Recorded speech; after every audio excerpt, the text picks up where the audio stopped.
Hello guys, my name is Anna and I vlog daily from Ukraine since the start of the brutal Russian invasion. So if you're new to the channel, you support my country, you want to follow the updates from Ukraine during these challenging times, please subscribe, share and help us fight in this informational war too. Fighting against Russian propaganda, fake narratives and other poisonous toxic things that they spread on YouTube and elsewhere. And today I want to update you on some positive news in Andriivka, Klishchiivka, Opetne. These are Ukrainian villages that were liberated from Russian occupation. But also I have to speak about really tragic discoveries that we'll learn after Ukrainian territories are liberated. Many of you who follow Ukrainian counteroffensive know that more and more Ukrainian territories return back. One of the changing moments was the return of Kherson, the only regional center that the second strongest army in the world, now we understand it's the second strongest army in Ukraine, managed to occupy was Kherson. Kherson was under occupation, but later it was liberated, and that marked a changing moment, a turning moment in this war for me personally and for many Ukrainians. And it was a very happy moment. But at the same time, we discovered so many war crimes that Russian committed. You've seen what they did to Bucha, you've seen what they did to Mariupol, and they continue doing such things on temporarily occupied territories.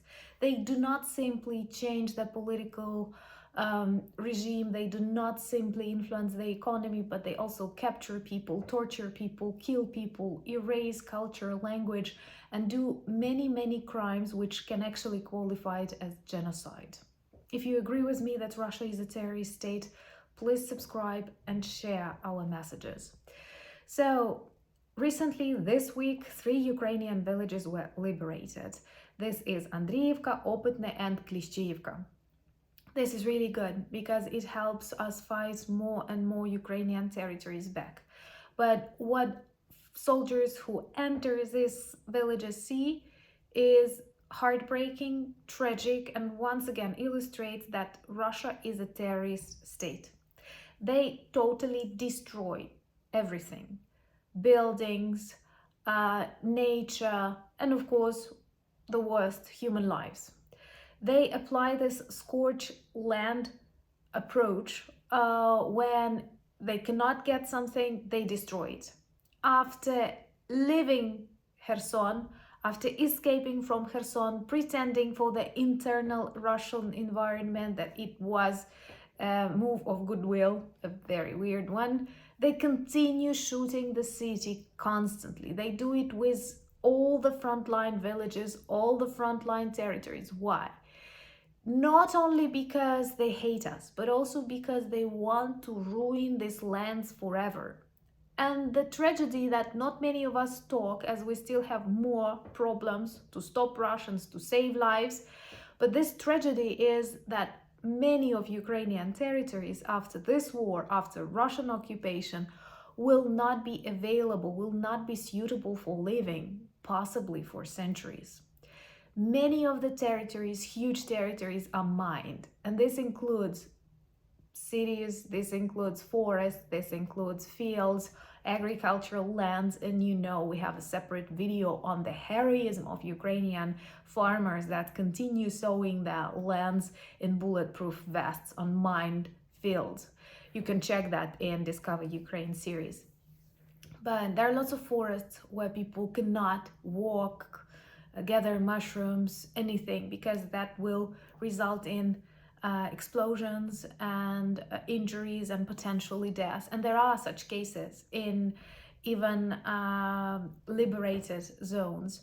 And the demining process will be really long, but also they destroy everything. And if you look at the images, satellite images, videos or photos, you will see that these are corpses of once beautiful cities, corpses of once beautiful villages, and they do it intentionally to ruin Ukrainian economy and to make future rebuilding and reconstructions of these regions impossible, which is a pure genocidal tactics. And perhaps we can add a new genocide norm introduced by Russia to the UN Convention.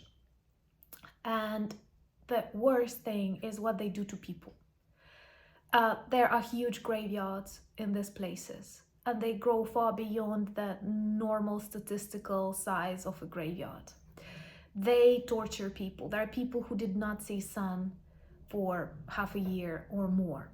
And once again, this is a sign of a war crime because they are not supposed to interfere into the life of ordinary civilians, and that's what they do. People do not go out on the streets with telephones because if they find any connection with Ukraine, they can simply shoot a person. And this happens now. When people advise us to negotiate, you cannot negotiate with a terrorist state. Russians came to kill us. What can we negotiate with them? The number of how many Ukrainians they need to kill to feel relieved? If you agree with me that negotiations with Russia is nonsense, please subscribe. Ecocide, it is real. The explosion on Kakhovka Dam, a true terrorist act of Russia, led to serious ecological troubles. Of course, many elements got into the soil. Animals, thousands died, people died. And we are not even able to analyze this influence on the environment because most of it is occupied, and Russians do not allow any analysis of the situation. I was Googling it because in Ukrainian media we read about that, but not many news about the explosions on Avdiivka Cox chemical factory. Yesterday, Russians targeted it with avia bombs, and it led to explosions and destructions on a chemical factory, which means that lots of poisonous elements are actually in the atmosphere, traveling to people. And Ukrainian soldiers on the front lines will definitely be influenced by these toxic substances, and Russian army too, but of course they don't care about their people, but the soil, the water of Ukraine. It's not only the nuclear power stations that we have to worry about. There are lots of chemical factories, there are lots of plants, there are lots of other factories that use chemical substances, and they are released as a result of this war and careless Russian attitude. So it's obvious they don't feel they are able to get these territories. They understand they will not get Ukraine. They understand they will have to leave from all Ukrainian territories, but they want to spoil everything. They want to poison it. They want to destroy it so that we lose 1/3 of our territory, unable to rebuild it and unable to live on it for centuries.